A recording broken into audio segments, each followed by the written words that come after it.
अस्सलामुअलैकुम, मैं हूं सबा भट्टी और आप देख रहे हैं MAT 20 न्यूज HD। आइए नजर डालते हैं आज की अहम खबर पर।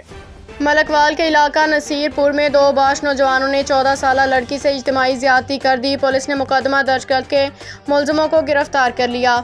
हमारे OSR हेड खुरम परवेज की रिपोर्ट के मुताबिक मलकवाल के इलाका नसीरपुर के रिहायशी मोहम्मद शाकर ने पुलिस थाना मलकवाल को दरख्वास्त दी कि वो मुकामी ज़मींदार के पास काम करता है।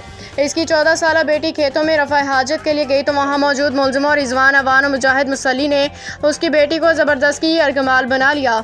दोनों मुलजमों ने बारी बारी लड़की से ज़बरदस्ती ज़्यादती की। पुलिस ने दोनों मुलजमों के खिलाफ मुकदमा दर्ज कर लिया और मुलजिम को गिरफ्तार कर लिया। SHO सब इंस्पेक्टर गुलाम अब्बास हाशमी ने बताया कि दोनों मुलजिमों को गिरफ्तार कर लिया है। उन्होंने कहा कि लड़ाई और मुलजिमों को DNA टेस्ट के लिए लाहौर भेज दिया, जिसकी रिपोर्ट आने के बाद मजीद कार्रवाई की जाएगी। OSR head Mohammad Khurram, MAT 20 news HD।